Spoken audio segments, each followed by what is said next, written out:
La fonction RH a parfaitement compris l'intérêt qu'elle pouvait tirer des solutions cloud. Le projet informatique n'est pas en soi un challenge.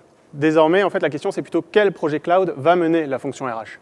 Est-ce qu'on va aller vers un projet plus orienté outils, centré sur la mise en œuvre de nouvelles fonctionnalités pour mes utilisateurs, ou alors on fait ce projet-là, mais également on en profite pour faire un projet de transformation RH plus global.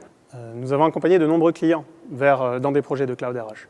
L'expérience nous montre qu'il y a plusieurs paramètres à ne pas négliger. Premièrement, il faut bien avoir à l'esprit que le système en soi, l'outil, il sera prêt avant les personnes. On a face à nous des outils qui peuvent être prêts en 1, 2 ou 3 mois.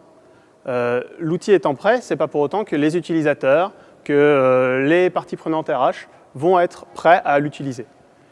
Ce que je veux dire par là, c'est que ce qu'il faut absolument prioriser, c'est la conduite du changement. Avec les projets cloud, il faut avoir à l'esprit que 1 euro investi sur la technologie, il faut également investir 1 euro dans la conduite du changement. L'enjeu principal, c'est que les gens adoptent l'outil et sachent bien l'utiliser.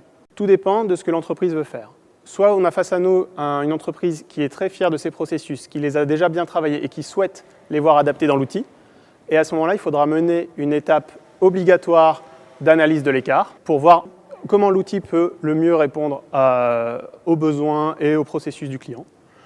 Ou alors, on a toute une autre partie de nos clients qui disent « moi, j'adapte, je tire un trait sur mes processus existants et je fais confiance au Cloud RH pour me proposer les meilleures pratiques ».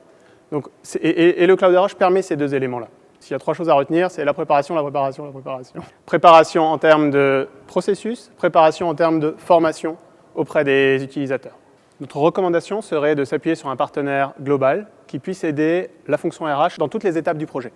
Avant le projet, en travaillant sur les processus et la conduite du changement à mener. Pendant le projet, en mettant en œuvre les bons ateliers pour avoir un outil qui réponde aux fonctionnalités demandées. Et surtout, après le projet, pour avoir un partenaire qui puisse aider la fonction RH dans ses choix d'évolution d'outils. Et c'est toute cette activité préparatoire qu'il faut absolument mettre en œuvre. C'est ce qu'on voit auprès de nos clients.